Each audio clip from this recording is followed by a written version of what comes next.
we're going to try and honor what we heard during feedback, is to try to give as much time for questions and answers as possible, because you all have a lot of questions most likely.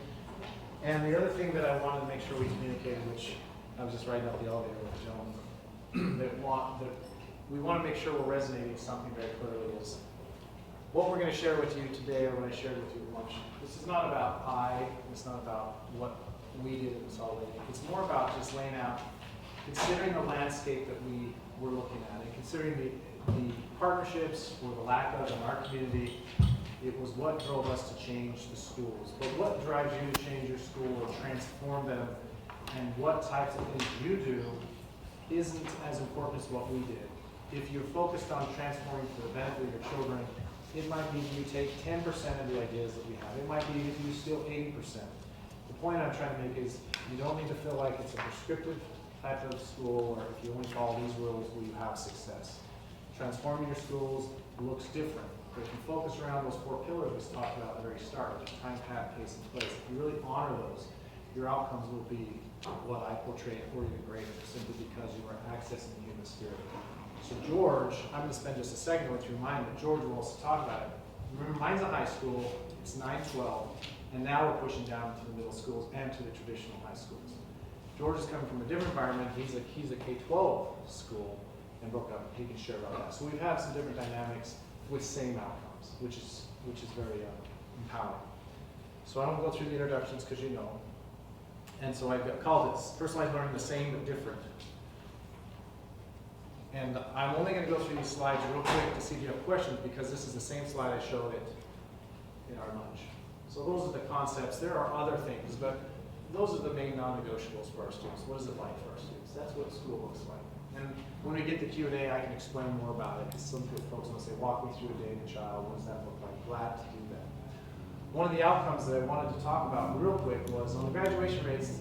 It's important to talk about graduation rates, but you know how people could say, well, you graduated those students, so therefore the rigor must not be there. And I didn't have the time to put in the slides, but our college class completion in our school is 5 times the rate of any other school in our state.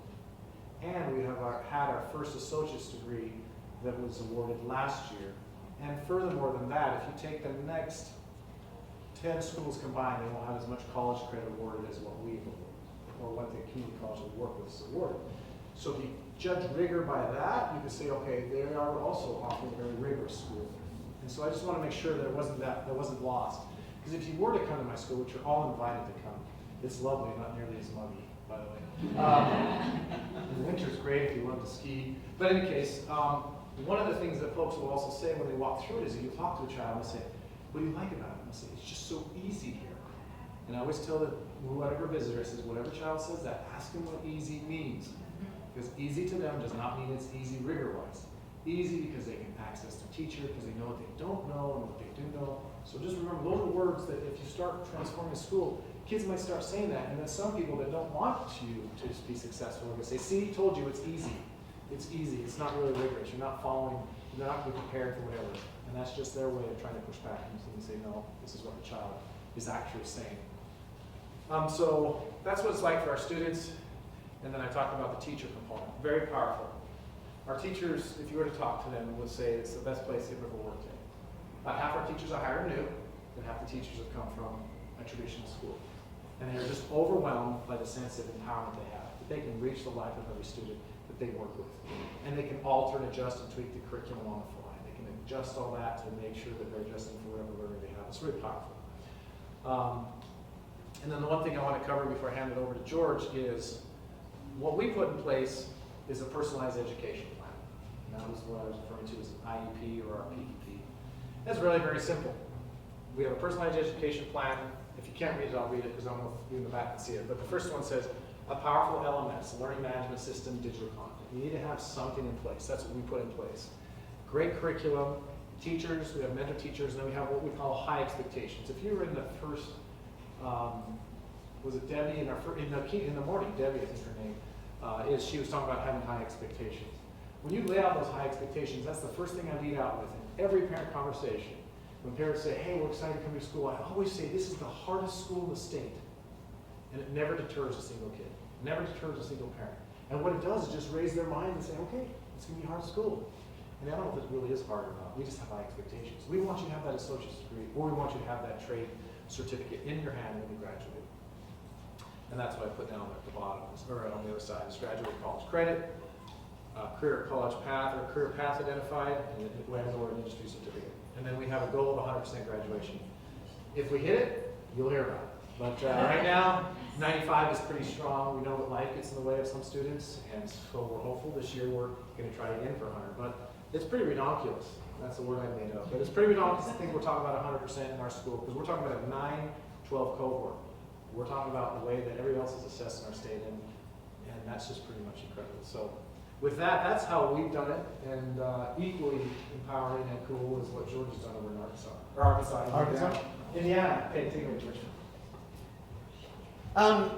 So personalized learning in Indiana, I contacted Ken about 3 years ago, and I'm kind of going to take some steps back. I want to tell you exactly what personalized learning looks like in our school, but more importantly, I kind of want to tell you why we went this direction and how that came about. Cambridge City, Indiana is a very small town. When Ken comes to visit, we go see the Amish, because we have that. So it's nothing to see a horse and buggy going down the road, but it's also a unique situation because we're about 65-70% free and reduced lunch.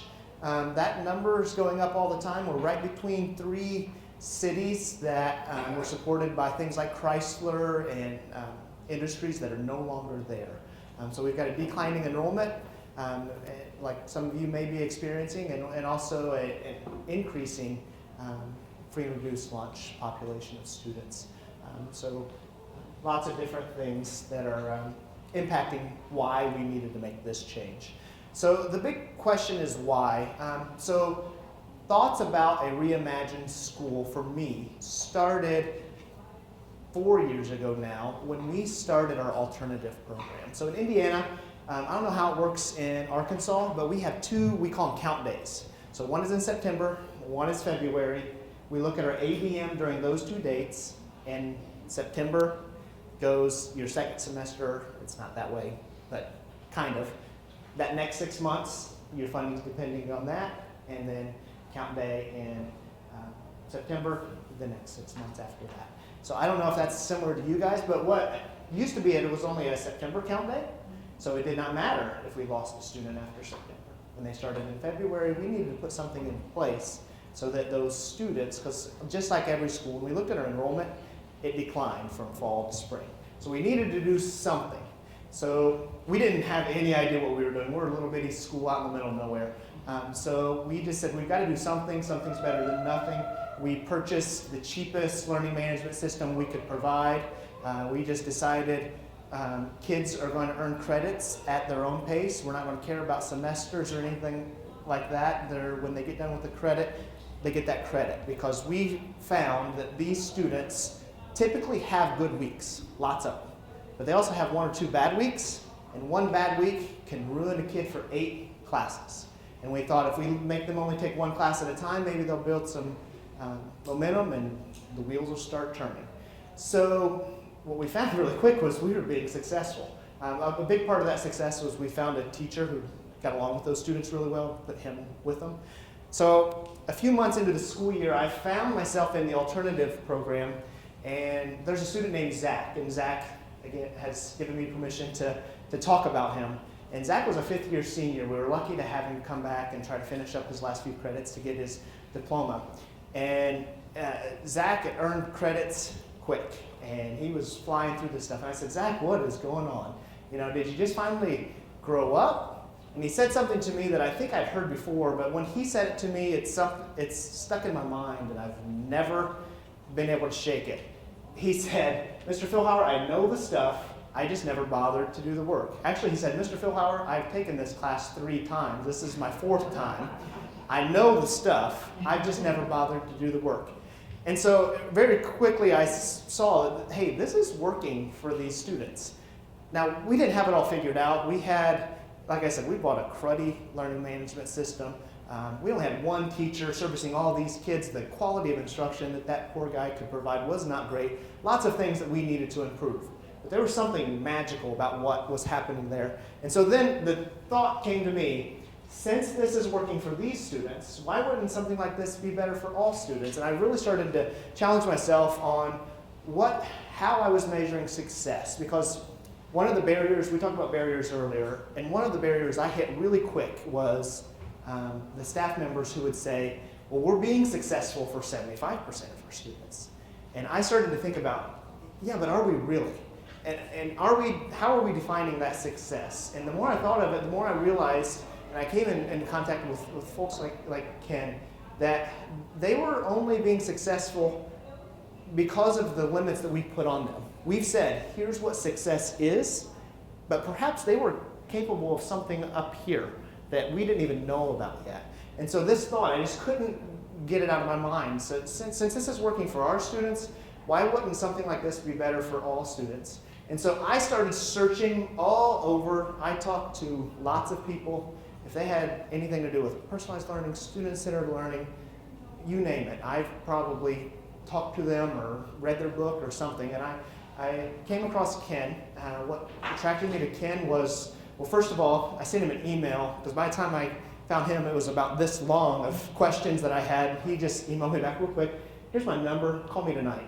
And and we've been talking ever since. But his model was very similar to what we were looking for. So I guess the real answers, the question still is, well, why did we want to do this? Well, first of all, I wanted to give our students an unfair advantage. In Indiana, we have open enrollment. We're a small district competing with other small districts around us for kids. I wanted kids to see that there's a better way to do school. I wanted to provide that for them. And the way I convinced my board and my superintendent that this was a good idea was that, hey, if we're going to increase enrollment, we've got to give students a reason to come here. They're not going to come here because of our basketball team, because this school has a basketball team. They're not going to come here because of the math classes we offer or because of our business department is fantastic, and it is, because those things exist over here too. Even if they're not as good, people aren't going to leave to come. You have to do something, you have to offer something that's different. So I really wanted to give all of our students an unfair advantage, and we really, 100% is the goal. And if 100% is not really the goal, then I think we really need to rethink what we're doing. But I also think we think 100% is not realistic because we've brainwashed ourselves in these traditional ways of doing things. And I think that if you say that 100% is not possible, you're exactly right. 100% is not possible if we continue to do things the way that we're doing. But if we treat kids as individuals and we meet their needs on an individual basis, 100% is possible. Now maybe 100% graduation rate in 4 years is not possible, but maybe 5, or maybe 6, or maybe whatever it takes to get 100% of our kids to graduate. And so I'm excited about that. I also, the last reason is that I really think we've got this issue where, and Ken's talked about it quite a bit, where all of our systems are built upon compliance. So bells ring to tell kids where to go.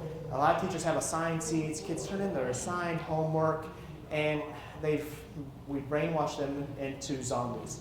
And then they become a freshman in college, and those compliance-based things are not necessarily in place for them. And we need to do a better job of training them to be more committed to their own education and be more empowered to take responsibility for their learning.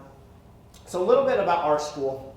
Similar to Ken's school, a lot of our things center around the student's personal or learner profile, personalized education plan. It's a folder with the student's plan on it. We had them printed. So it's nothing fancy. It sounds fancy, but it has student's graduation plan. It's a folder so we can put evidence in there and anything that the student wants to keep, test scores. And just like Ken's school, everything centers around the mentor. So every mentor keeps every student's folder, and those mentors meet with the teachers at least once a week.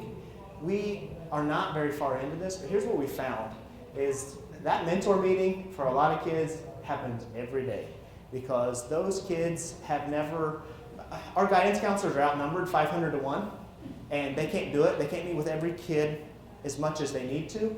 So, and our kids are craving those conversations. I could not believe how many of our kids had no idea how many credits they needed, how many credits they had, what their plan was. All they knew is the bell's going to ring and I'm going to go to these 8 classes and I need to do this assigned homework, and then somebody else is going to tell me what to do next. But when we gave them ownership of their plans, the response has been a lot of fun. Our teachers, one of their favorite parts is this piece, the mentor piece, and talking to students about their day. Typical day for our students. So we're not even close to where Ken School is yet. Our school day happens the exact same time for our students that are in our personalized learning initiative. And I hate to call it initiative because sometimes when you transform schools, you kind of have to do it Trojan horse style. You know what I mean? You can't really say, hey, everybody, we're changing the school, and next year we're going to have 120 kids, and the next year 180, and the next year you need to either be ready to be relevant or not. So we've got 80 students in a school that's about 300-ish, 1,000 students, K-12.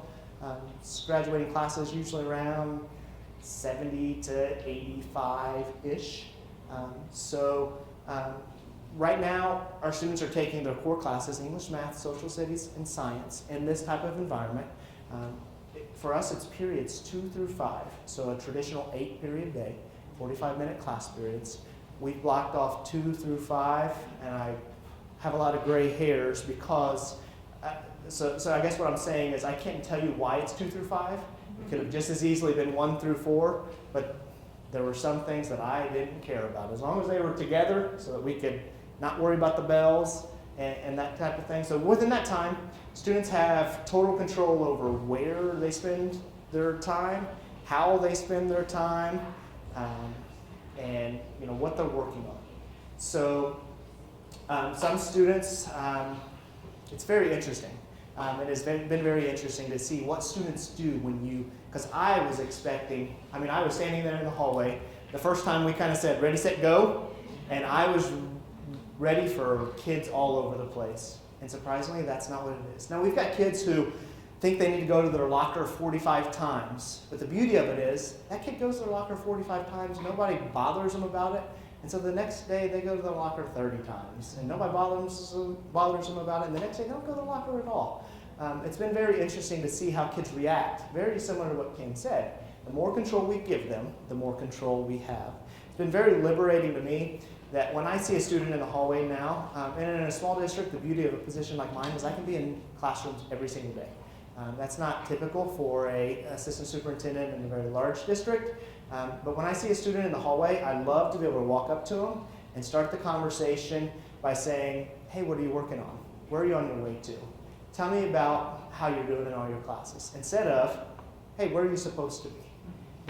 Because the truth is I can have that where are you supposed to be conversation, but after I ask them about 5 other questions, and then my response is a whole lot better. We've been 8 weeks of school. We've had 1 office referral with 80 students, which is very much not typical of the rest of our clientele. But a lot of it is just because of the structure we've set up. If a student's in a classroom and they're not using their time appropriately, it's very appropriate for the teacher to go up and say, hey, Johnny, this place doesn't seem to be like it's the right spot for you to work. Why don't we find someplace else for you to work? And Johnny says, well, I'll get busy now. Well, maybe later. You can come back later. Well, why don't you go find a different place to work now? And that's an appropriate conversation. Now, Johnny has to own that behavior and go find someplace else where he might be more productive. Instead of, in the past, we would have to call somebody to remove the student from the classroom, or the kid's going to get very defensive because there really was no other place for them to go. So there's been so many ways that this has helped our students. What this has allowed our teachers to do is set up what we call class sessions. So, for example, if I'm teaching English and I'm teaching a unit on Romeo and Juliet, I probably don't need 45 minutes every day. But what I might need is 15 minutes on Monday, 15 minutes on Wednesday, maybe an hour and a half so we can do something big on Friday.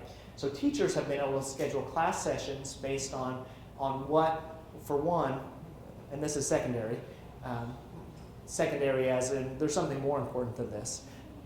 One is the content. What do they need to do to plan their content?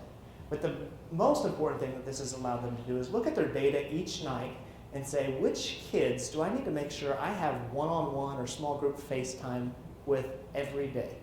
And what it's done is it's changed our definition of what it means to teach, because in our field a lot of times we confuse teaching with presenting. So in undergrad they teach you how to be a presenter sometimes and how to make sure that everybody's on task and engaged. But really, when we look at what it means to teach, it means to find something that someone didn't know and make sure they can do it before they leave you. And this model has allowed us to do that with 100% of our students. And it's not easy. And we had Ken out last week because sometimes I can say something to someone, or a high school principal can say something to someone, and it's not the same as if somebody comes from out. So we're still learning, but we're seeing all kinds of good things. So the typical day for a student, it looks different. Our students, my vision for next year is that students, this will be an all-day experience for students, and then they will flex in and out of classes like choir. As a small district, how many people here are 1,500 kids or less district-wide? Okay, so when you're putting together a master schedule in high school, it is tough to not have AP chemistry align with, choir, because you're going to have kids that want to go to all of those classes. And you have so many singletons that are just so hard to put in that master schedule, and it is such a frustrating process. What this is going to allow us to do next year is, because these students' core classes can be flexible throughout our 8-period day, classes like choir. We had a meeting for our teachers that, hey, if you're concerned or you just want to know, even if you're not teaching this, come and learn more. A concern from our choir teacher was, is this going to take away from what we've got going on? It's very empowering when Ken could look at her and say, Beth, if you taught choir in my school, you could have 350 kids in your choir and the schedule would not get in their way. That was a very powerful thing to be able to do. So we're very much looking forward to that. In our district, I love my position because it's a very much a kindergarten through 8th grade or through 12th grade position. I am involved from the time they come in preschool even till they walk across that stage.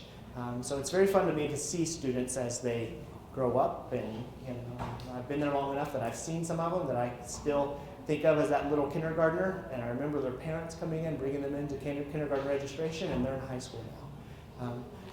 For me, this is not a 9 through 12 thing. This is a kindergarten through 12th grade thing. We focus a lot on high school because, in my experience, high school is where change happens the slowest. It seems like a lot of initiatives start at the elementary. We get some momentum, we bring them to the middle school, and then about the time they get ready to come to high school, something else starts, and so we say, let's just hold on, and we do that process again, right? And so high school has been the way it has for a long time. Now there are some things that have changed that are specific to the high school, but I focus a lot of my attention on the high school because I really feel like if we can change things at the high school, the others, elementary is not, we're already doing a lot of learner-focused things. And so a lot of what we're talking about is changing the paradigm to where right now, time in a lot of schools is the constant, 45-minute class periods, 180 days a school year. That's the constant. We know what's going to happen. What we're trying to do, kindergarten through 12th grade, is flip that on its head so that learning becomes the constant. That we know this is the level of learning that's going to happen, and time becomes the variable. Some kids are going to take a little longer. Some kids are going to take not quite as long.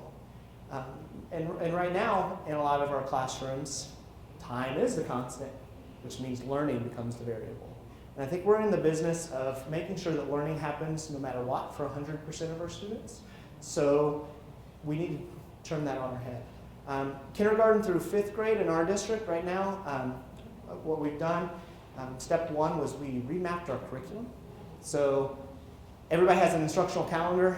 Everybody kind of knows what that is. So you put all the stuff that you need to do before the state test. You cover all that stuff before March, and you backfill. Marzano calls it a guaranteed and viable curriculum. So what we've done is we have said we decided we're going to wrap the curriculum around our students instead of around the calendar. And we've said we still want a guaranteed and viable curriculum, but we don't want to just guarantee that we've covered everything before the test. What we want to do is guarantee that a student has learned something before we go on to item next. And it's been a difficult change, and it's resulted in a lot of great conversations. Because when I'm meeting with the first grade teacher, and they say, what do you mean we can't go? Or even more powerful, we don't have state testing until third grade. When I'm meeting with the fourth grade teacher, and they say, state testing is next month. I got to cover some geometry because I know it's going to be on that applied skills part of that test next week. And I said, well, what's best for this student? And it's also made us have some really hard conversations about why is this student not learning this material? Is it because he doesn't know this material that's down here? Is it because we've got that, whatever that skill is, put in the wrong spot? Should it be where it is? And those kinds of conversations have been a lot of fun to have. We're this year at the elementary level, we've got some multi-age classrooms going on, which is fantastic. It is going super. We will never go back from having done that, and if I have my way, we will do more of it. I have a feeling we're going to have some parents that are demanding more of it next year, and the results, it's hard to see results, learning results, but something you usually get a pretty good glimpse on. You can measure engagement by discipline a lot of times. We're 8 weeks into school at the elementary, 500 and some students, 7 office referrals all year long. So, and close to 70% free and reduced lunch. So it's not because we don't have the behavior. It's because we've turned things on their heads, put students in a position where they are engaged in level of academics that are appropriate for them. And so they don't feel like they have to act out to get themselves removed from the situations. I think, yeah. So as Ken said, personalized learning, and as we've been talking about all day, is meeting students' needs. And it doesn't matter if it's at Western Wayne Elementary, at Western Wayne Elementary, Lincoln High School, any school in Arkansas, schools in Utah. That's what it's all about, is meeting students' needs. Secondary to that, it's meeting teachers' needs. I think if we would survey a lot of the teachers in my school and your schools, they may not feel like needs are being met necessarily, because I think there are a lot of barriers in the way for them, and it doesn't allow them to do what they really want to do, which is make a difference in students' lives. Meeting our needs. Our elementary principal is loving being able to be in classrooms. She's the only one. It's just her 500 students. So if she's only dealt with 7 office referrals all year, that means she can be an instructional leader, which is what she wants to do. A few years ago I would come over and help her because we were doing conveyor belt discipline. And, she's a very happy person right now. So the question is, why are we waiting?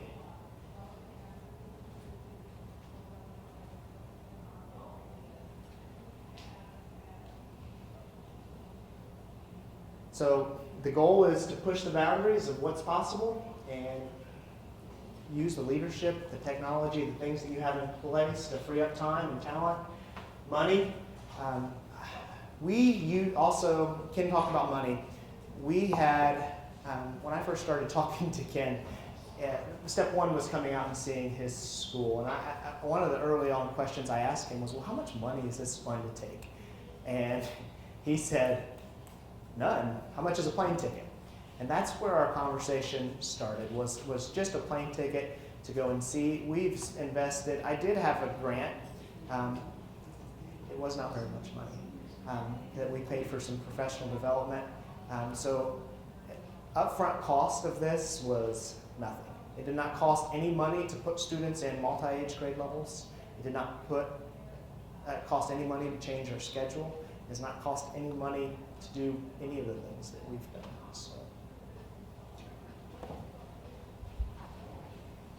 So, post lunch, we're all happy, sleeping.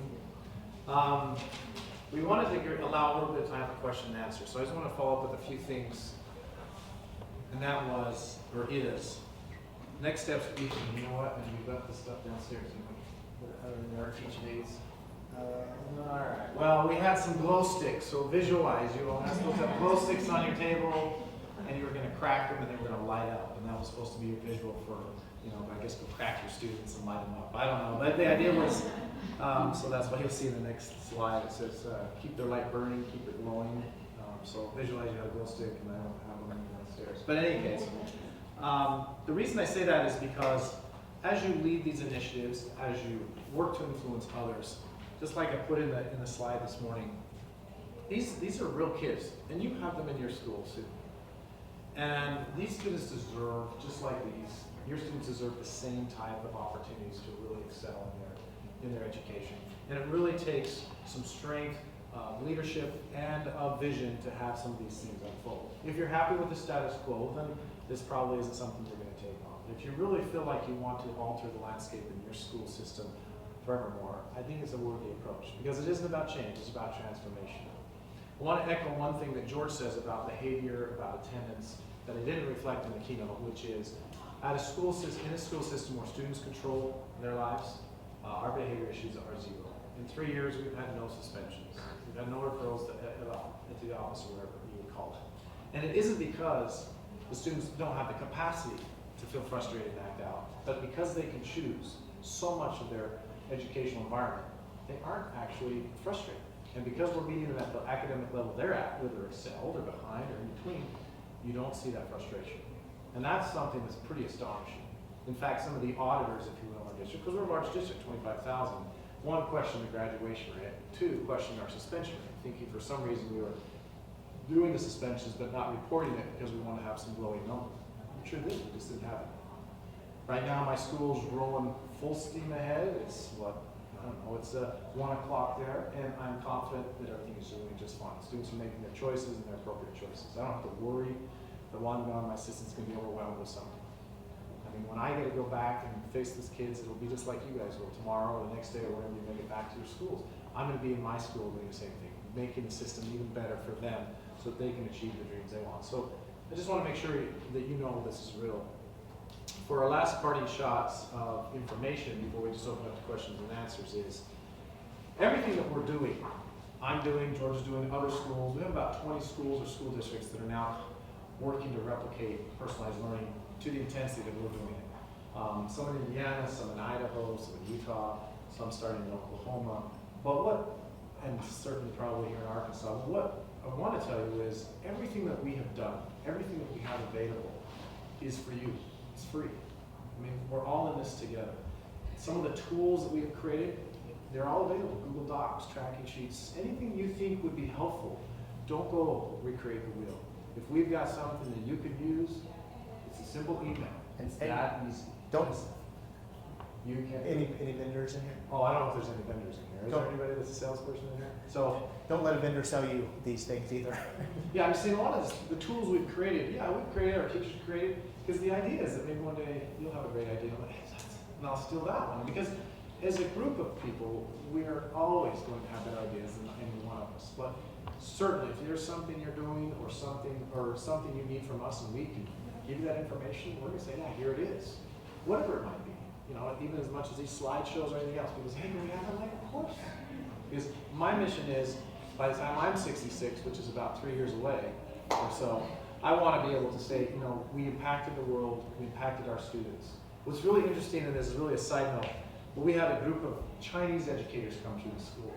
And what I found was China's going to where we want to be, and we're going to where China is by over-testing and over-analyzing. They're like, no, we're trying to get away from it. So it's almost as if in this world we have, in China and America, we're going to where they are and becoming more, locked down, and they're trying to become more free and creative. So it's fascinating. And they were like, wow, this is what we want to do. And I'm like, yeah, well, we're trying to get there too. So anyway, I'm just saying, anything you need, call, email. The beautiful thing about technology is that most of it's an email away or a link away.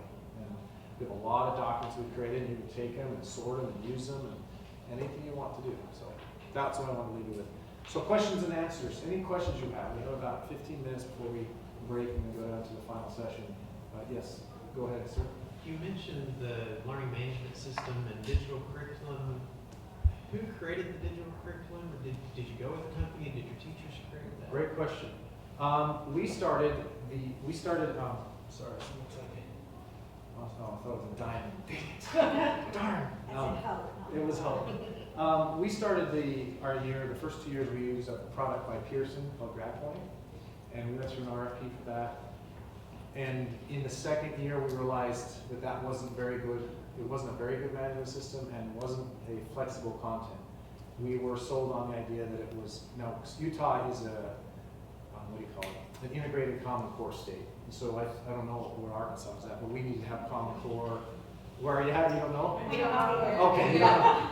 But we needed that. They said, yes, the content is that. And our first year math scores were terrible.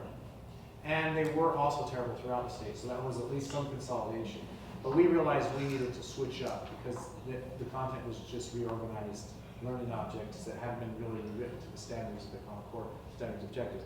So we went out to another RFP and we had 7 responders and we picked a much better one. But we were more specific in the RFP than we've ever been before. And particularly we looked to say, we want to know that the content can be altered. So as a teacher, you can alter any piece of it. You can alter a period, you can alter anything you need. And the reason that that sounds really odd that I would say that, Pearson, Fuel Ed, and I know all these folks, they've all been through my school trying to get me to purchase. They all created their content around the idea that we have a school right here, and we're going to sell it to a charter organization or sell it to a private, and then you don't need to worry about it. It'll stand alone by itself. And I was telling them, I don't care if the curriculum stands by itself, because I have professional teachers in the classroom. I want them to be able to influence the content. And every one of them said, no, we won't let that happen.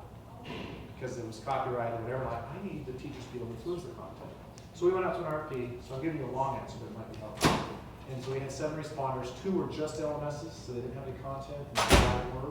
And so we picked a product that's called Synapse. It's really very flexible and very tied to our core objectives. And our results have been astounding. We have a 4 times improvement in our math. We went from 8% proficiency to 36% proficiency in our secondary math one. And that is directly because the content was written to it, but also because the teacher, after our first assessment in November, because we do our state assessment 3 times a year in our school, we could see which learning objectives and things were giving student challenges, and we could see where they already got it, so we kind of stripped down some of those and went in depth in others. So we're able to do that cycle 3 times. So it was a really, we shifted last January, and our outcomes have been reflected that, and the teachers are thrilled.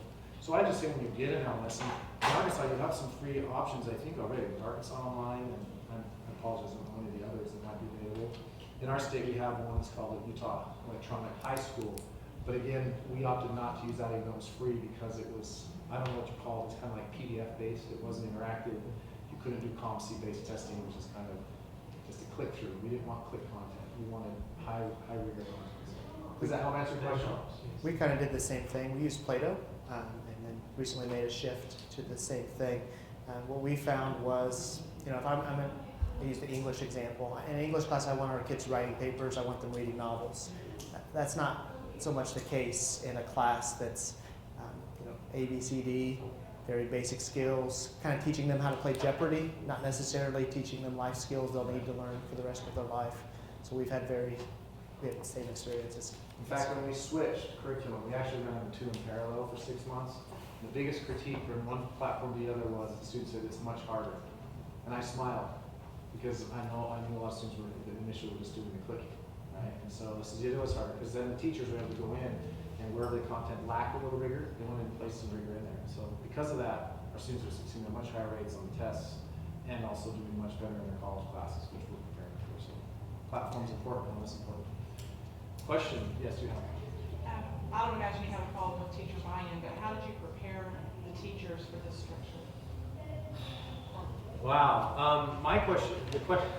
She asked, what about teacher buy-in?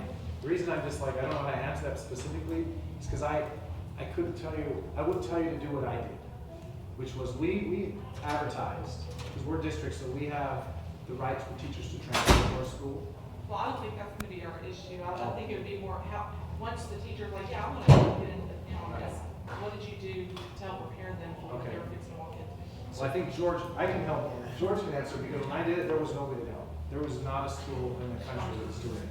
And so I just had a vision of what I wanted to look like, and we just collaborated together and worked over the course of about 6 to 8 months to really perfect what we're doing. And I say we've never perfected, we'll always continue to get better. But George might have a better other example? Yeah, so we're going through that still. I mean, we've got teachers that are very new into this, and sometimes we have conversations where they're saying, hey, I know I would be successful if I could just teach all of them at the same time, and things like that. And so we kind of have to take a step back frequently and say, okay, what's that success mean? Does it mean you can get them all to pass a test, or does it mean that they're really going to learn this? And also, is it okay to have them struggle a little bit if they learn more important things that may not have to do with your content? So if they're learning how to become a better learner, if they're learning how to manage their time better and things like that. So I've had Ken out, is what has helped me. I had I think one of it's- his teachers as well. I think the best answer is to see it. We've had over 1,000, maybe even 1,500 people tour the school from outside the state. And it's interesting when I'll go out, like in Indiana, when I talk with teachers, it's, you know, it was more of a personal sit down and discuss what it looks like and what a classroom looks like and how you manage it. But when they came out and saw it, it was all of a sudden they got it. It's like, oh. I And brought, would say that's probably, yeah, I brought most of my teachers out to see Ken as well. And that helps. I think you could have the similar results if you wanted. You could bring, if you like the community, you're more than welcome to bring them up to our school. You can bring them out to Ken's school. I think there's pros and cons of each. You're going to see here's the dream if you go see what he's got. If you want to talk to teachers who aren't quite, I call it feet in the canoe. We've got some teachers that are 2 feet in the canoe. I'm taking this thing where it goes. We've got some that are kind of like, I'm gonna see, you know, and we have more frequent conversations with those teachers.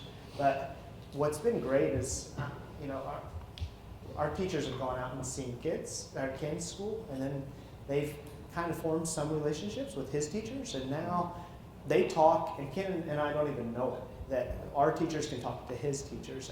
That would be my dream, would be all of you have teachers in your schools that are doing the same, and now there's this network of English teachers that are all teaching the same kind of way, and they can collaborate just like we're all doing right now to talk about how does this become better and better. so we You're answered. still having those same conversations with your teachers? Every- No, don't go back to the. Every single day, because that's what the tendency is, that You go back to what's coming. and what's One of the pillars that I stand on even now, although we've been fully fledged for 3 years, is when there's a conversation that comes up. I'll give you an example. It sounds so odd, but our school is double level, so we have an elevator. And one of the secretaries said, we've got to go back to traditional. I was like, okay, this is the secretary of all things. I'm like, what's going on? So there's 2 kids that were kissing on the elevator. And I thought, well, what's the relevance between them kissing on the elevator and personalized learning? But she was so uncomfortable with the idea that kids have freedom that for 2 kids, we were going to just clean up the school and go back to the, the locked step because she was That not in a wouldn't traditional happen. school. It wouldn't happen. But what we really did is just say every decision is based around the needs of students. So even, for example, report cards. We don't give out report cards because there's no need for it. We send a transcript home every month because a student could be finishing the class in the window of time and that report card would normally be issued. So we just changed a lot of things to really personalize it to the kid. And that's come from, not from my brain, that's from parents. We have a parent community, school community council, and they give feedback what they like and they don't. And so we've adjusted as we need to perfect what we think is good for our community. It might be totally different for yours. But the teacher PD, it just takes consistency, providing that support, and when they're starting to be pushed back, then they have more support. And usually, like teachers, like me, my teachers, or some Idaho, some Indiana, anywhere they want to call and talk, it's going to help them say, oh, I'm not alone in this. if you get 1 or 2 that are gung-ho about it, it'll spread. And if you have 1 or 2 that are gung-ho about it, and enough others to make it work that are at least, I'll give it a try, I think it'll spread.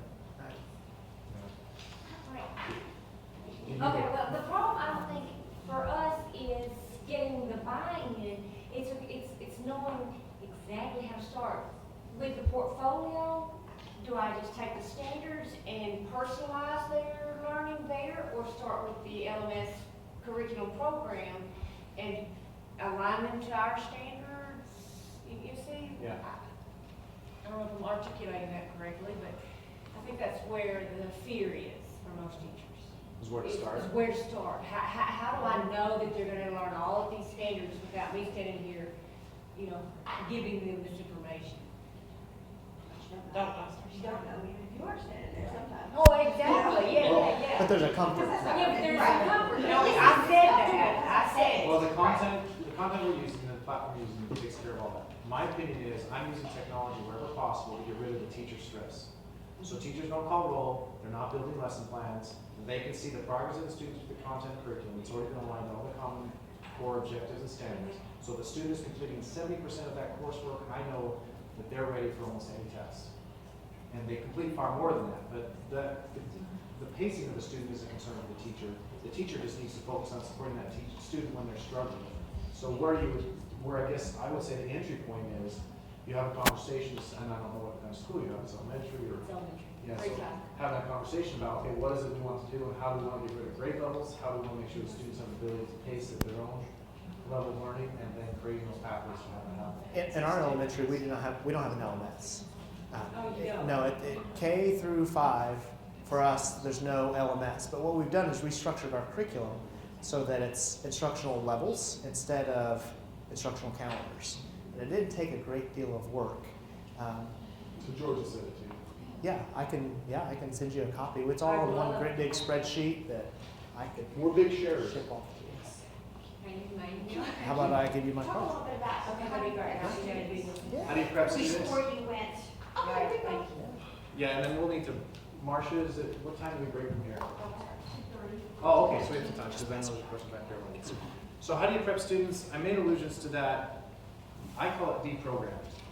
And the most challenging piece you'll have, at least I did with adolescents, is to sit back and let them pick up their own sense of ownership in the curriculum, in the learning, and with their teachers. And I will say, in the first, I still have this burn in my memory. I brought all the students together. It was 180 of them. We had a conversation. We had multi-days worth of deprogramming, if you will, talking about what it means to be your own self-learner, what it means, how do you access the platform, how do you do this, how do your teachers work. So we did all of that. But after that second day, when the third day came, there was still a tremendous amount of what I would call chaos. And it wasn't chaos because we created it. It was because if I tell a child, you just need to, have a card, you just need to scan in there, and then you go to your learning. For the first week, quite honestly, most students were out in the hallway on their phone, right?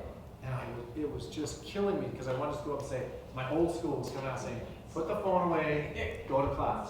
But instead of doing that, I just said, I'm going to walk up to him, and I just walked to him and say, hey, your diploma's waiting. That's all I was saying. Your diploma's waiting. You might want to finish up that call as soon as you can. In the first 3 days, I felt like it was a failure. But the next week after that, over time, the students and their freedom, the sense of what they could do, dropped off. Because they knew at any time they could still go out and take that call. They knew any time they could go out downstairs. We have a bookstore. We're connected to the college and go get treats and snacks, whatever. But over time, they realized, wait a second, I'm just wasting my time. So I call that deprogramming. And it took us quite a bit of time. I would say 2 or 3 months. So we were monitoring it. We also learned from our mistakes. So I wouldn't do what I did, do what I learned, which was for our 9th and 10th graders, we have what's called a soft schedule. So they come in, and right now they're still in it. We're starting in October, and most of them now have it down. But we would just say, if you don't know what to do, if you're having a hard time governing yourself, from 8 to 9, be with Miss Anama in social studies. From 9 to 10, find yourself with Miss Bauer in language arts. So kind of giving them a suggestion of where they should be. Although they'd be all different levels of their learning, at least they could be with like groups and kind of figure out what was happening until what we call free flow. Until they're feeling comfortable, they can free flow. And that usually happens about the 2nd or 3rd month. They're getting it, and they're like, oh, I get this. And then they have a lot more ownership.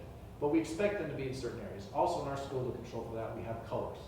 We have red, green, yellow. So you can guess, that was inspired by the stoplight. So so red means, you need to be in a structured environment with your teacher. Yellow means you can be working with a tutor or teacher in any number of rooms. And green means you could work anywhere. We have a lot of, what you might have seen on we have a lot of casual furniture, if you will, situation furniture. The students could sit with laptops or whatever, and that would be, they could do that in the rooms, but they could also sit in their atrium areas or common areas and work there if they're in green. And what controls the color is their credit acquisition.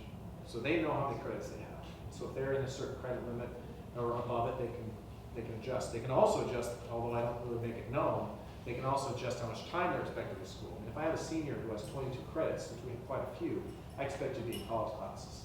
And I'm not following up on it. If you're in college classes all day, I'm not gonna see you necessarily. And that's kind of a heartbreak because you build relations with them, but they're in those college classes, you might see them maybe once a week to just stop by and say hi. But to give students control, it takes a little bit of time. And parents, for the most part, they think we're nuts. They really do. But then when they come and see it, when you hear the students talk about it, it is so empowering. When a student is the one that's responsible for the attendance, any of you that dealt with a parent mad about where their kid is or where they're tardy and all the wasted time, I haven't had a single conversation about that.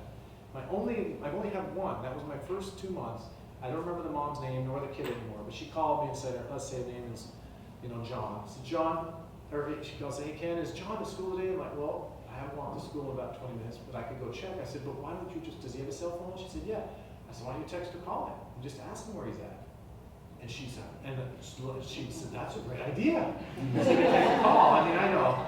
And so then what happens, I walk down the hallway, and truth be told, there he was, the kid sprinting down the hallway, because we only have one attendance iPod in the whole building. It's right by the main office.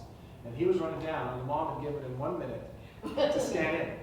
She figured if he was, because we have McDonald's and Arby's and all these food places right around, she says, if you're anywhere but at school, you won't make it in a minute. And it was just like he was scoring a touchdown. He was just like, oh, this sliding that across. And he was in, and the mom gets the email, and he's safe, right? But that was teaching the kid accountability. So deprogramming them takes a little bit of time, but when that happens and they get that they control their pacing, it becomes empowering. Even for students who are on a low level of learning, meaning they have some reading gaps, to know that they get the reading help. And then they move forward quickly. Like that girl Ashley I showed you, she only earned 4 credits in the first year. In Utah, we're 24 credits to graduate, well, in my district. She only earned 4. She was way behind. But in her second year, she earned 10. And in her third year, she earned another 10, or 8, and now she's in college classes. That is, for a girl who's reading at 6th grade level coming in. And her tears now aren't a frustration, her tears are fear. She was in my office 2 weeks ago crying, saying, I don't know what to do. None of my family has ever got to the point where we were talking about college. I don't know what to do.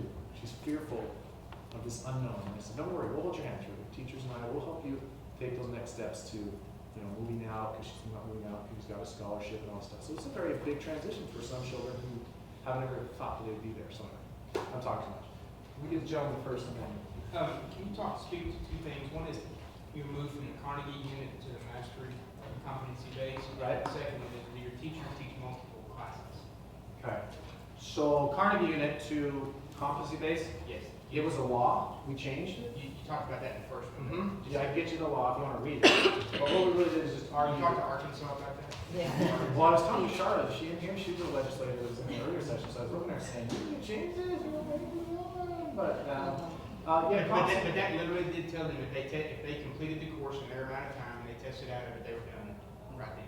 that's right. Yeah, so like, We can't get our head around that here. so I've got kids who are in algebra that might get algebra credit in November. Or let's say they don't. Let's say it's English. So what happens to a lot of our kids is they fail English first semester. We're not big enough to offer first semester English during second semester. So now that poor kid's going on to take, if he didn't pass first semester, poor kid's not going to pass second semester. And so then the next year he's taking English 9 and 10. The only class he likes is art, and now that doesn't fit into his schedule. Makes absolutely no sense. So what we've got now is that kid's going to maybe not get English 9 credit during first semester. He might get it in February, and maybe he needs to stay for 2 weeks after the school year ends and get second semester. Or maybe he learns. Kids, I think, have figured out the system. By the time they're in high school, they've learned that if I don't do anything within the first 2 months of school, my grades are going to be so low that they're going to leave me alone, and I can opt out. We've given them, they don't have that any longer. We say to them, you haven't failed, you're just not done yet. But I think, and tell me if I'm wrong, but through your, you can apply for to be a school of innovation. It's not that easy. Okay. Well, that's why we're all here because we failed. That's why I was speaking clearly in that one meeting. I was saying you do need to change the law to make it only accessible if you jump through certain hoops to be able to be a school of innovation. I'm not trying to say anything that hurt anybody's feelings. It's kind of, we should make it available. Every school should have that. And the legislators and senators, at least the House of Representatives and the Senate, they were very much against it and for it at the same time. And the pushback was, well, wait a second, students aren't going to learn what they need to learn. And I will tell you, in my school of competency-based, a student may earn maybe 1 to 1.5 credits, a competency-based credit. Because it isn't that they're going to test out of everything. We do have some really sharp kids, and they might test out a little bit more. But it's just recognizing what they do know. So in every quarter, when they finish one quarter, they take a test, if they choose. And what happens, they might know 20% of the material. Great. So then we just engage in the 80% they don't know. Does that make sense? Absolutely. So even if they don't earn the credit because they haven't finished the course in that test, they still can knock out. And this is all based on that, program that you. Yeah, they just knock out the learning objectives, they show competency in, so they can engage in the stuff they don't. And your other question was About, do you have a teacher in that period of time, I'm having a hard time getting my head wrapped around a teacher teaches algebra 1 and algebra 2 maybe. Right. How do they have, if they have kids coming in with that, and they Yes. teach both courses, and she needs to mini teach on algebra 2, but. well, they do what we call class sessions. So a teacher will say at a certain time, I'm going to show, for example, Danielle will say, or Darren will say, math, reading language, or secondary math 3. From 9 to 9:30, I'm going to have a discussion about quadratic equations. So any student that needs help in that, she's having that small group discussion. Other students can be in a room, but she's going to be working with that. She'll do it once in the morning, once in the afternoon. Does that kind of help, sir? Does that go out to students? Through the LMS. Okay. The LMS just lets them know. And say, hey, we're going to be doing this. Of course, she's very loud. She'll go out in the hallway and say, That's Saturday class meeting! You know, she'll yell just for fun. Ken talked about students needing to be deprogrammed. A lot of ours have been our teachers. So like, what do we do if these kids don't show up to our class sessions? I'm like, we've got 5 classrooms. Step across the hall and say, hey, come over here. This one's for you. You know, and the same thing with secretaries. That, you know, how do we find a kid if their parents show up? Well, call one classroom and they're probably pretty close. You know, so it's been the same struggle for me. I see the kids. We have the red, yellow, green sheet. I see the kid that's on red, and you know, I get really anxious about that. But the best thing that I've learned for me to do is put my seat next to a student, and very clearly, I quickly learned, they say, yeah, I'm red in this one, but I'm yellow in this one. Here's what I need to do in this one. And I think, I don't care if he's red. He's going to get that credit. Kids down the hall don't have any idea what they need to do to show their proficiency. They just know what tests they have to pass and what homework they need to complete tonight. So, You have a question? I'm trying to picture this in my head. A kid comes to school, scan their attendance, then they go somewhere in that building, sit down with their laptop on some kind of digital curriculum, working at their pace, and they say, a couple months, I'm ready to take the algebra 1 test, I take it, I pass it, I move on. Or I work so far, I'm struggling, I meet with my teacher, help me on this strategy, and then I continue. Is that basically what is it? Yes, they would go into one of the teacher classrooms, because we expect them all to fall into teacher classrooms, but they can pick the teacher they want to be in. And if they're working in math, if they want to be in the English arts teaching room, you don't mind. Just need to be a teacher classroom. And each classroom, only different from what your analogy is, we have tutors as well. So the teachers and tutors are there to help them. It's really, yeah. And then they are free, what we call free flow. They're able to move about. Okay, so what digital curriculum that obviously costs you money. Yeah, costs a lot of money. So you But just we have- found the one that you thought would be best for math, English. We have one that covers, now we're 912, so it's different than the K-8 space, but 912, we found a good content, good LMS that provides us everything we need. Now remember, as I mentioned in the meeting, we're a blended learning flex. So students who need to take a class that is not conducive in a blended learning environment, they're going to flex into brick and mortar classes. So brick and mortar could be, you know, world language is not something I believe is delivered very well in a digital environment. So if they take a world languages, they're going to go to one of the high schools to finish that. Or if they need to take, let's say, a certified nursing assistant, or whatever, those classes that are more brick and mortar, they're going to watch the clock and say, okay, at 10:30 I need to go and take that class. So it's a little bit of both. Does that help? they go to another school for that. They can, yeah. And Or is it in my building downstairs, we have a lot of career technical pathway classes, but if they want more languages, they'll go to one of the high schools, one of our sister schools. Okay. Jeff's. Yes, How ma'am. do you access the resources you spoke of? How can you access the resources that you want? Email. Just email us, Okay. and we have a lot of stuff, so I could inundate you with everything, but anywhere from data to proof points, to discussions about personalized learning, to just the small nitty-gritty stuff of a master what a mentor teacher uses to track kids, whatever you think would work. And of course, like we send you our tracking sheet, we take the kids' names out, of course, but everything else would be very kind of sensitive. So a kid could get through the 22 credits that we require in Yes. Arkansas within a couple of years maybe. the question is, can a kid get through? And that's where someone was saying, well, we have kids at the higher level performing. We had two young ladies last year that earned 17 credits in 1 year as a ninth grader. We gave them all the standardized tests, they knocked it off the charts.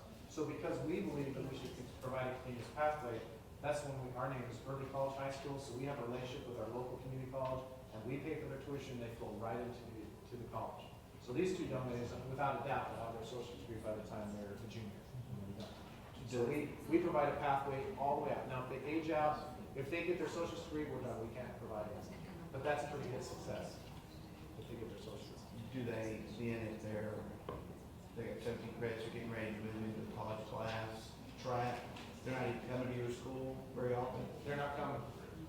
We expect them to meet with their mentor once a week, just so we can keep track of how they're doing as far as progress. Did the college let you know their, Does the college let us know because they are in that higher ed window where we can't have access to the information, so we have to ask for it from the student. That's one thing we've had to change. college does not give it to you? The They give us the student final grade. They won't tell us how they're doing as it pays. does? I understand. It's been an interesting, and the parents can't get it either. So we've had to say to the students, if we're gonna pay for it, you need to self-report how you're doing, so we can help them if they're struggling. That's cool. We're up against a hard stop, so we'll have more Q&A downstairs. Thank you, guys. Great.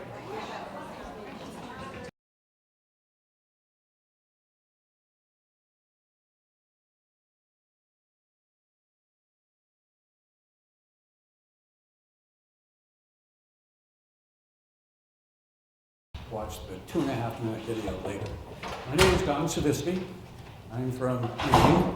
I'm a career educator in the state of Maine. This is my 44th year. I started out as a teacher for 12 years, a principal for 14, a superintendent for 13, a deputy commissioner for 3. Every step of that journey was a learning process.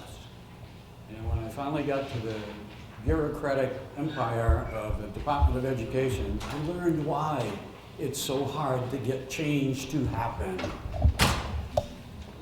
It seems that when you work for the department, you cannot get passionate about anything because the governor changes, the commissioner changes, and those people who were for the previous party are asked to leave.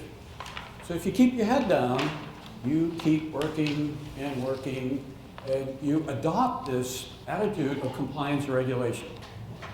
Not of leadership and education, of compliance and regulation. So, in 1997, I had a chance to go to Harvard Institute, and I met Dick Elmore.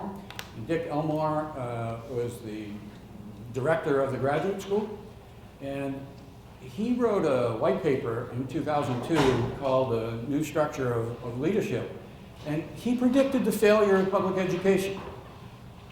He got my attention. That's my career. The failure of public education because we have loose coupling. No one's held responsible for student learning.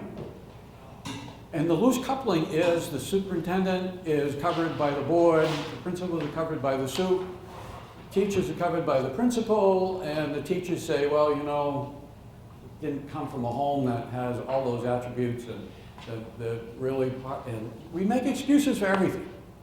So there has to be a better model. So in 1998, I became a superintendent, and we started a student-centered learning model of education. Why? Because the current model we have was invented in 1892. The Committee of 10 decided that we needed better trained foremen for the assembly line. People who could work with other people. So they mandated 4 years of English, 2 math, 2 science, and 2 social studies. A long time ago. Hasn't significantly changed. Has not significantly changed. The world has gone to a customized approach. You can get your burger the way you want it. You can get anything that you want from Amazon.com, and it gets delivered the next day. And it is just amazing, except public education. We're still into a control, compliance, and regulations. And the way we have been treated is the way we treat kids in our classroom. We only know what we know. So we started to try to do something different. And the difference is what I'd like to share with you today. In 2015, time is a variable, learning is a constant. Can you imagine what that would do to your school? Learning's the constant, time's a variable. I had 3 children. There were times when I wanted to check their DNA to see if they were mine. I could not believe I had such divergent thinking from the same chromosome. Unbelievable. And yet, you have classes of 20 to 30, and every kid is different. They learn at a different pace, but we have 175 days of school and 5 days of in-service, and we expect everything to be opened and shut. August or September, May, June. It doesn't work that way. Human beings are not assembly line products. Speaking of products, how does that change the culture of school? Here are some statistics that I shared with superintendents in the state of Maine. Maine has an 86% graduation rate. Pretty good. Except when you take 14% of 187,000 kids, you just decided to flush 25,000 kids. Just give up. Every year, you flush that many. Oh my goodness, and where do they hang out? They hang out in the local community. They don't have skills to go everywhere that they want, and they run for school board, and they support the status quo because it's the only thing that we know. And it's hard to change the pluralism. Very hard to change the pluralism. Unless there's a different model. Learning is not a competitive event. Learning should be a rite of passage. My process of learning, no kid comes to school wanting to be embarrassed and insulted. No one. I haven't met any kid that said, come beat on me. I'm feeling good today, make me feel miserable. Suppose it were a rite of passage. Suppose time was the variable. Suppose some kids needed 100 days. Suppose some kids needed 200 days. The heck with days. Make curriculum a continuum. What would your schools look like if we did away with grade levels?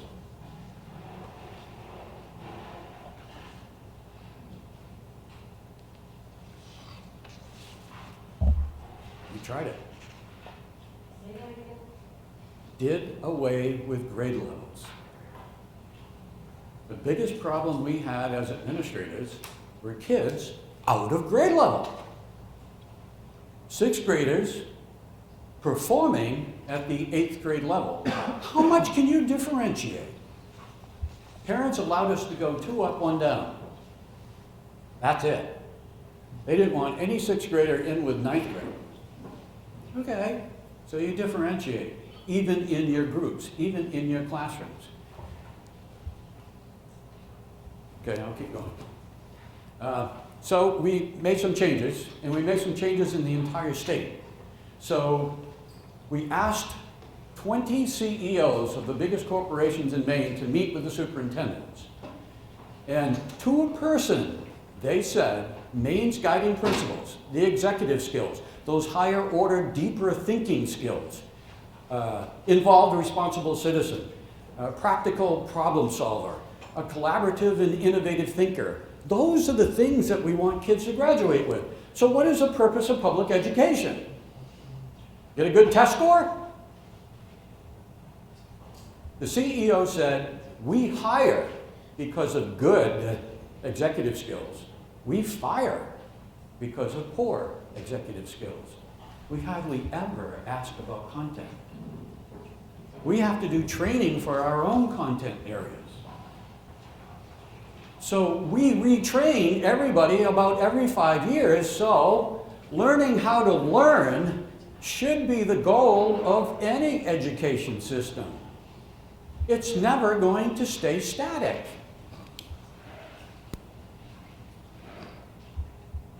My 2 daughters graduated from some pretty prestigious schools, and they have their master's degrees, and they think it's done.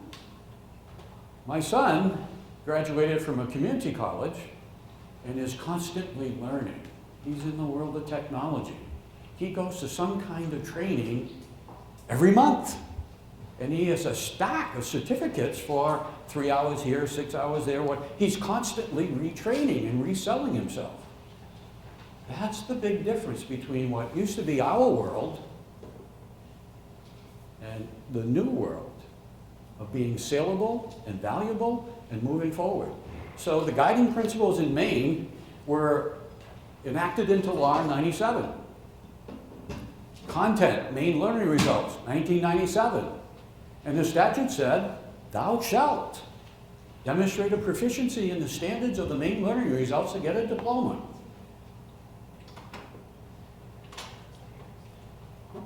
In 2012, we passed legislation called LD 1422 that said a diploma will be based on a demonstration of evidence of all the standards in all the curriculum areas and the guiding principles by 2017. It's just around the corner. And the superintendent said, holy crap, that's a culture change. Yep. And the biggest concern that high school principals had were, if the kids came to us with a solid background, we'll accept that challenge. They come to us like Swiss cheese. Why? Because here are my grades, 90, 90, 90, and a 10. 270 plus 10 is 280, divide by 4, I pass. I go on. That 10 haunts me. Let me pick on Cheryl for a minute. Cheryl and I are in the 3rd grade together. Cheryl gets an A, Don gets a C. Don's parents say, well, we'll work with you after school. You get home, sit down at the kitchen table, we'll work with you until dinner, and we'll help you compete with Cheryl. Now we're in the 4th grade. Cheryl gets an A, Don gets a C. That didn't work. So we're going to hire a tutor. Tutor's going to come in after dinner. So you go out and play for a while. After dinner, we're going to work with you. Your grades are going to come up, and you'll be feeling better when you go to school. Now I'm in the 5th grade. Cheryl gets an A, Don's got a C. Don's got to figure it out. Cheryl's smart, Don's not. Why bother? Then I go to middle school. In middle school, I have my hormones going crazy, and everybody gives me an excuse. And I hit high school, and I self-destruct in the sophomore year because I don't have the background. I have no idea. I know I sat through that class, but I have no idea because I got a 10, then the next year I got a 20 and a 30, and the next year, oh my goodness, my grades are looking lousy. So as a sophomore, it's mathematically impossible for me to graduate. So what do? I walk. Well, I come to school and get beat on and embarrassed every single day. So it changes. I don't know if they fix this or not. I guess not.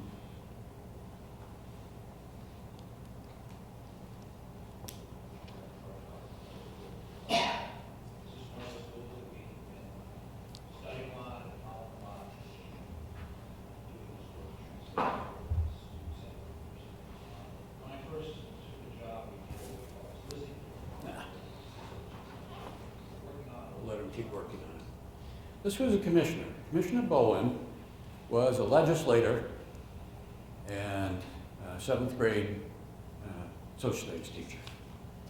Then he worked for a think tank, and he was asked to find a commissioner for Governor LePage. I'm trying to be polite, but nobody wanted to be a commissioner for that governor. And Steve said to me, I want you to be commissioner. I can't do it. I just can't do it. We went through forced consolidation. Local control was taken away from all the selectmen and the city councils, and the superintendents were targets, so I was a target for 2 years. And I said, the hate and animosity will leave with me when I retire. So I left. New superintendent came in, and sure enough, they loved him. Great, I'll be the sacrificial lamb. But Steve asked me to help him. I have relationships with all the principals and the superintendents in the state, but he didn't. So I was his advisor for education, and he was savvy legislator, we got some landmark legislation through. And that was the reason I put this little 2.5-minute video in. But the key was this. In 2011, LD 949 said, you need a strategic plan. The legislature said, put a plan together if you want to build some confidence in us. So we put this student-centered learning plan together. The kid is at the center. The most important wave is a rigorous curriculum, learner-centered instructional practices, assessments that provide timely responses to the kids, and finally an information system that will track growth, not comparisons, but growth. Over here we had expanded learning opportunities. Credit for learning outside. Here's my prompt. Anybody seen one of these? All of this learning was done outside of school. Aunts, uncles, churches, all kinds of clubs, and these are badges. And a badge is external learning credit. And you have enough of these badges, you get a diploma. And in scouting, it was all different kinds of diplomas. And the reason we did that was because of Kodak. That look familiar to you? Remember when you used to take 4 rolls of this to get 3 kids and the dog all looking the same way for your Christmas pictures? Well, Kodak invented this. You know what that is? That's a chip that goes into your camera. You can take 500 pictures. And you can eliminate the ones you don't want. Kodak invented this. And they bet that the world will keep buying plastic film. Kodak declared bankruptcy in 2013. Hewlett-Packard owns the copyright to the chip. Kodak invented the chip. Public education is Kodak. We're still making plastic film. The kids coming to school are chips. We're not communicating with them. You talk about blended learning, you want to talk about anytime, everywhere learning from anyone? These are some of the challenges that when we got the CEOs together and the superintendents and we presented this plan to them, is an oxymoron. Not one superintendent complained about that plan. Superintendents complain about everything. They don't like each other. And they accepted this plan. They said, stop lurching. Every year you come up with a new flavor of the year, and it's going to fix public education, and it doesn't. This makes sense. I said, great. Here's the reason it makes sense. On the left-hand side is my brain. I started out as a civil engineer. I am linear, sequential. I border on being anal.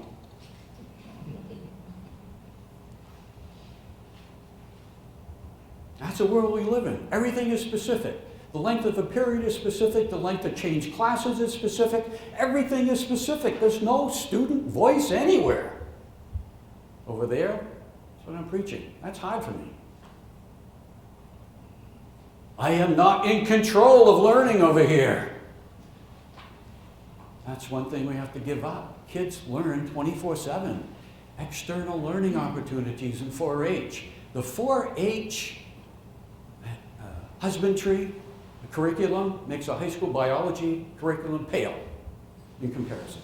It is amazing what kids learn outside of school. So here's a big difference. The big difference in the way we're teaching. This is 1892, when the Committee of 10 said the discipline shall be maintained. It shall not be adjusted for the sake of students. That was the mandate in 1890. It shall not be customized. Over here, it's customized. You can have world leaders helping you with your homework. But that's going to create some tension. If we're changing the way our consumers understand public education, it's going to be a disequilibrium. It's going to create some tension. I was assassinated for 3 years during the change process. And we changed a system. We just didn't change curriculum. We didn't bring in laptops and change the way we send our homework in. We didn't change the homework assignments from a 2-page paper to a video. We did all of that together. And we turned public education upside down. You would not recognize it when you go into these schools. All the curriculum is on the kids' laptops. Every subject,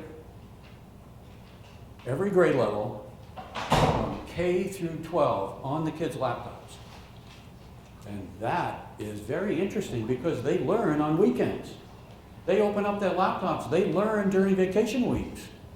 They pay attention to everything that's going on, and they find connections between social studies and ELA. And they find the connections, and they help us learn.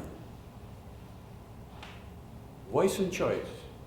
Not whether they're going to demonstrate evidence in the standard or not, but the types of evidence that they produce. Everything is not a 2-page paper. Here's competency. Competency-based education, proficiency-based education, mastery-based education are ideologies. Not a thing. It's not just curriculum. It is an ideology. It's about mastery and proficiency, not about averaging. I will average students' levels of proficiency. We changed the grading system from A, B, C, D, E, F, G, H, I, J, K to 4, 3.5, 3, 2.5, 2, 1.5, 1. Why? Because we had to get rid of tradition.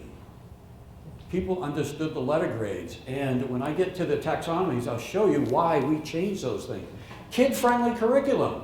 I think you saw it when Cheryl put up the slide about the I can statement.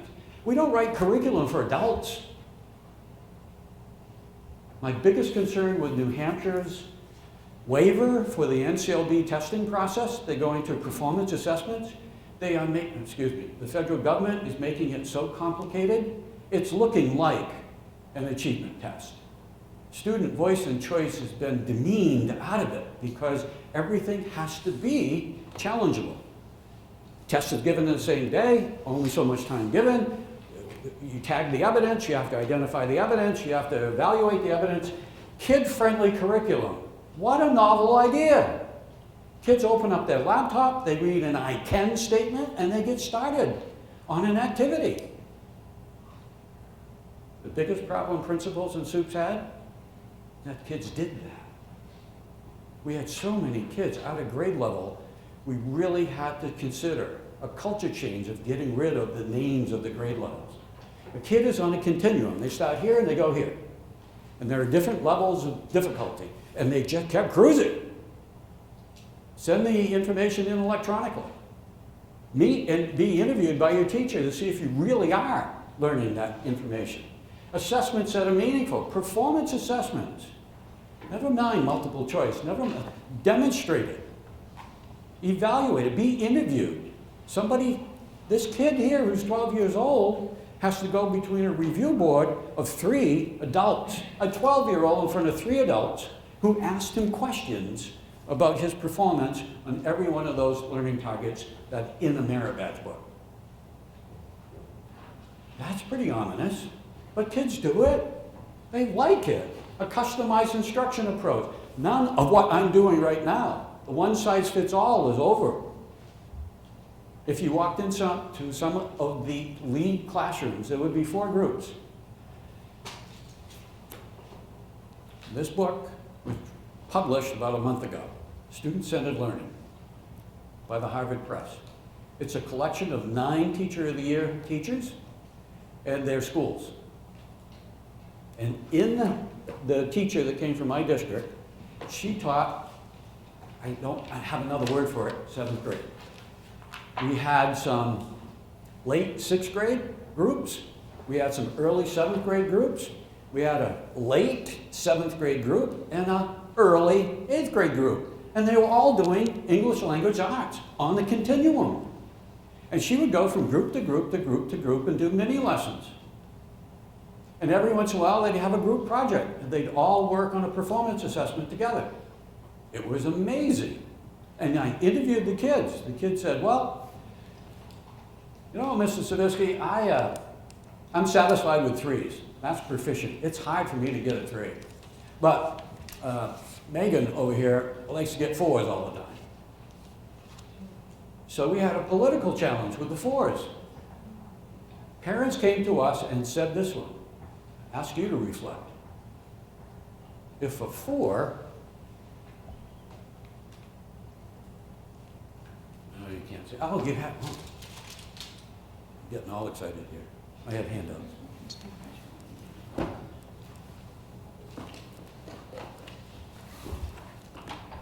If a 4 is all about deeper learning, I'm talking about knowledge utilization.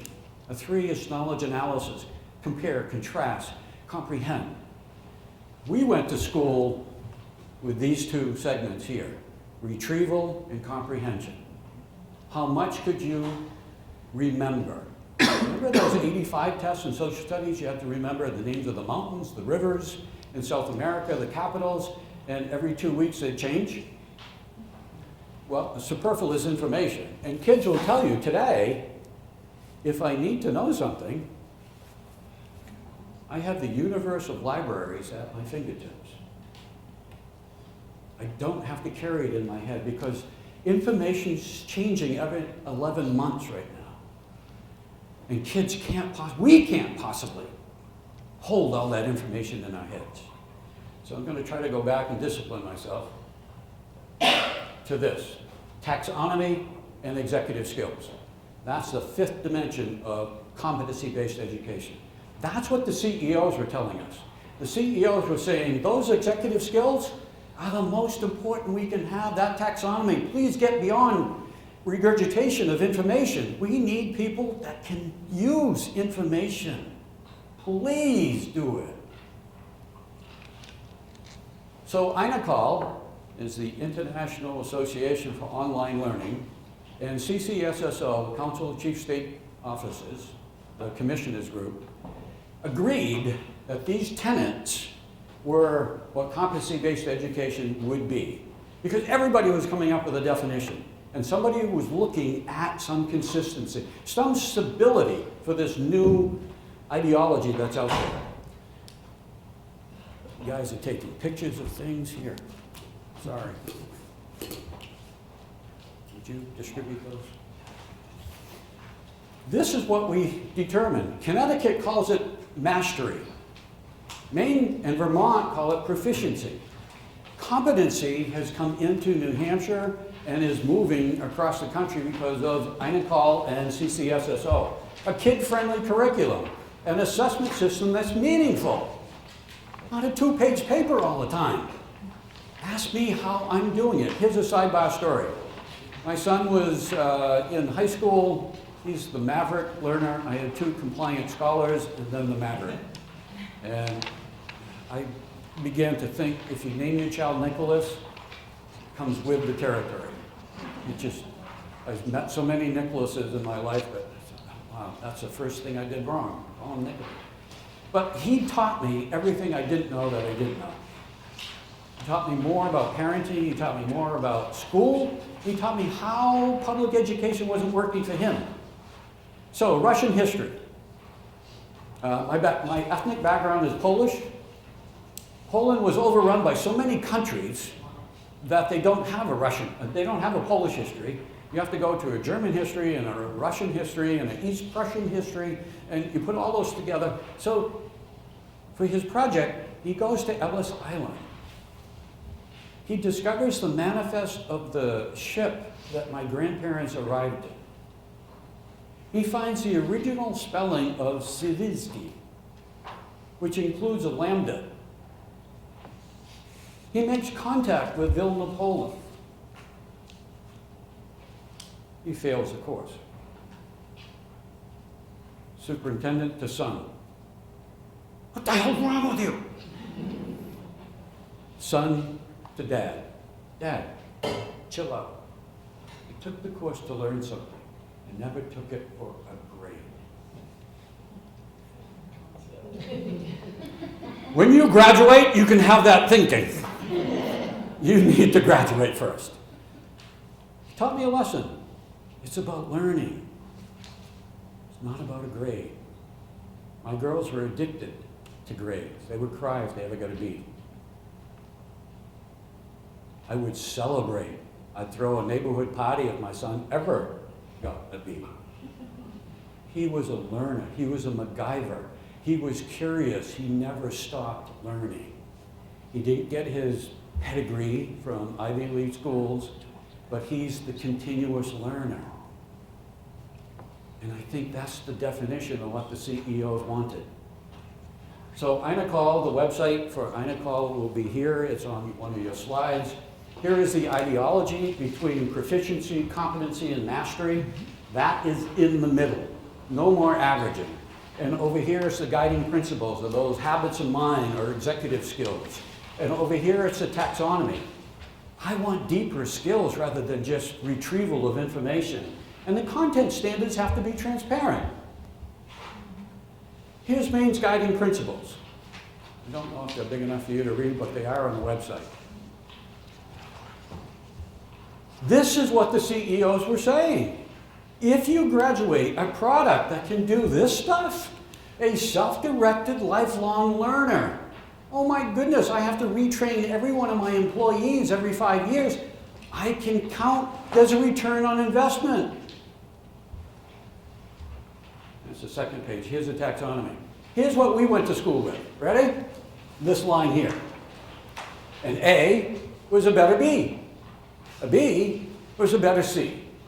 C was a better D. Same skill. How much can you remember? Same skill. That's why you had terminal education. You had one shot at getting a grade. It's the same skill over and over again. Over here, and the reason why we got rid of letter grades is because we went to a 4, a 1, a 2, a 3, and a 4. This was retrieval. This is comprehension. This is analysis. This is knowledge utilization. They're different skills. So John gets an 85 in October. And in January, he says, I performed at the 3 level, but I know this subject a lot better now. Can I go back and redo it? I want a 4. Yes, you can. It's a different skill. It's not the same thing over again. And it's deeper learning. And that's why we went to changing. Our highly educated, articulate, squeaky wheel parents, and I met every one of them, said, top 10, it's essential. My kid is getting cutthroat schooling, and we need to get into admissions, and the admissions directors care about the point average. No, they don't. They care about the types of courses you took and the deeper learning. But if you want to change a 3 or a 3.5 to a 4, and that improves your point average, go for it. And they did. And what we decided is, if you are like Megan and wants 4s all the time, that was an honors class. Every course we had was an honors course if you wanted it to be. This is the type of learning they had to do, experimenting, innovating, decision-making, using information. Those are honors level thinking skills. Every course became an honors course if you went deeper and deeper into the learning sequence. This is what teachers put together. It has a taxonomy, it has a standard. Standards of research, the measurement topic is research. This is what a 3 looks like. These are the individual learning targets. And it was written in kid-friendly language. So the kid pulls it up on the laptop and everything is right there. Absolutely everything is right there. What you're going to see is a product of what could be a dissertation. Here's the change process. And take a photo. These are the 4 quadrants.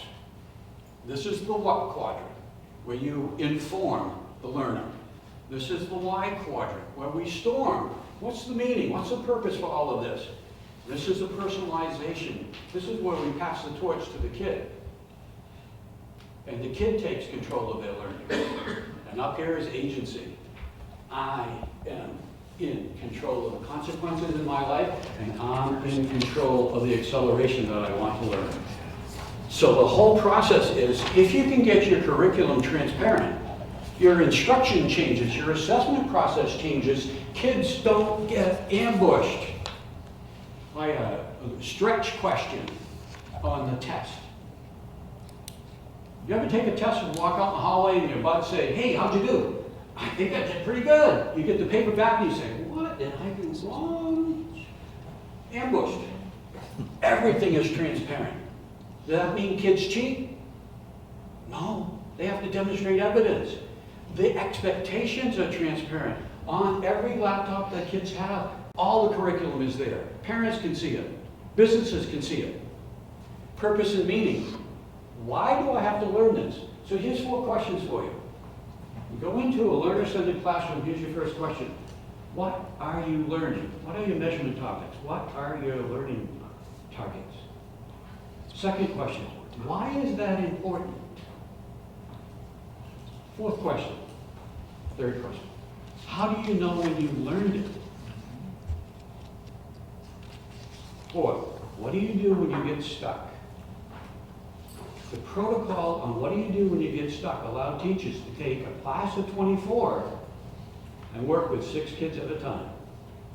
First protocol, check the teacher's website. Look at yesterday's lesson that's videotaped. Look at the website for links or primary source data. If that doesn't help you, part 2, go to the capacity matrix on the wall. Find out who in the room already has done that unit. Go ask them. 3rd protocol, raise your hand. Teacher comes over and says, how can I help you? That allowed the teacher to get to every single kid in the class. Every single one of them every day. We have a video on the DOE website that says, teacher, I only got to like 10 kids today. I know the kids in the back of the room were lost and I never had a chance to get to them. Never again. And I will never go back to that old method.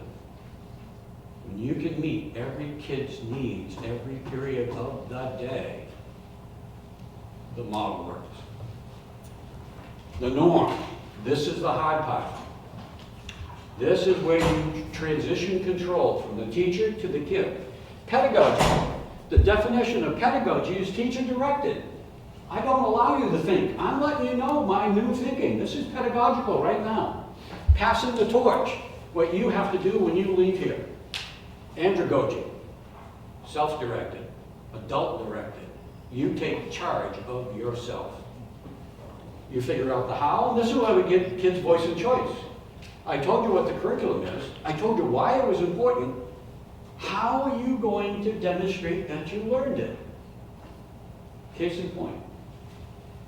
Maine, we have snow. Oh, wow. Kid said, I don't really understand the formulas for velocity and acceleration, but I videoed myself with the police officer. What did you do? He said, I got a police officer and put the radar gun on me. And I went by with my snowmobile at 20 feet per second, 20 feet per second, 20 feet per second, 20 feet per second. And I call that velocity, right? Then I went by with my snowmobile at 20 feet per second, 22 feet per second, 24 feet per second, 26 feet per second. And the acceleration was 2 feet per second. You got it. You understand the concept. What do you need for help? I can't plug it into the formula. I don't know how to do that. Pinpointed his own needs for learning. But he got that concept. So you can't just have everything out of a textbook or a little video. They've got to do it. Another kid demonstrated his, my background is math and physics, so you're going to hear physics exercises. He didn't dare to take physics. But he said, you know, I run the pumps as a junior firefighter. So what do you do? He said, for every 50 feet of hose has resistance in it, and my job is to make sure that there's 50 feet of water coming out of the hose. Not 60, because that will push the fireman over, but 50. And they put 4 lengths of hoses, 5 lengths of hoses, and I got to keep moving. And I said, you get gallons per minute and pounds per square inch? Yeah, I've got that to get out, I got my own formula. Come to school, bring the fire truck to school, have your buds hold the fire hose, and then you operate the pumps. They loved it. They thought it was fantastic. They encouraged him to sign up for physics, and they promised they'd help him. So he had his own study group.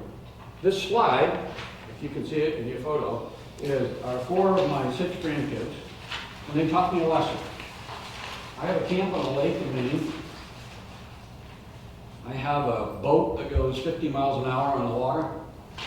I have tubes, I have water skis, I have kayaks, I have canoes, and they played in an old dock for 10 hours a day for 2 consecutive days, playing pirates.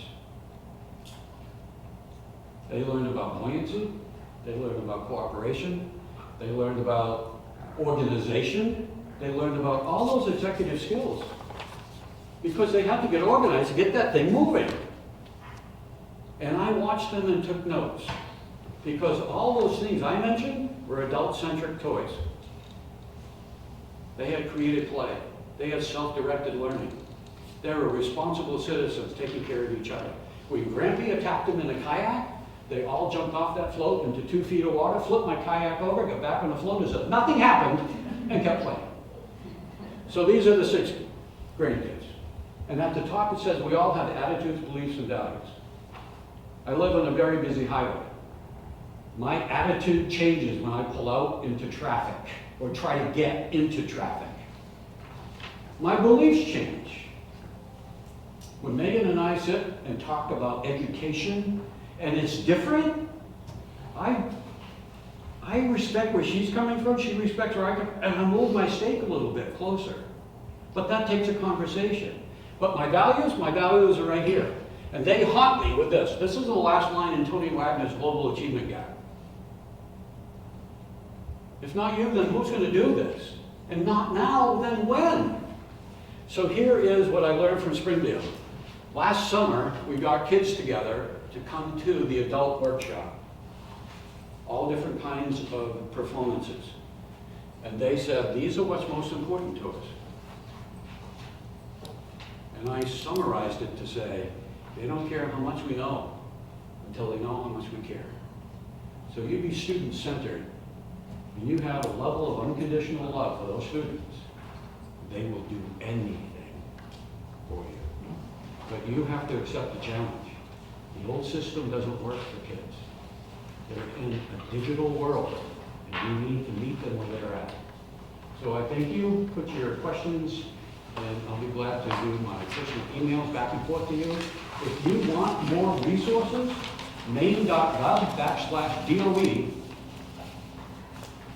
maine.gov/DOE/CBP, Center for Best Practice.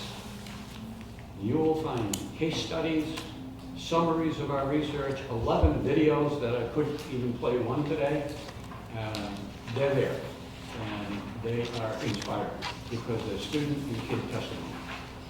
Thank you. Maine.gov/DOE, Department of Ed, /CBP, Center for Best Practice. And that will bring you to those resources. Okay?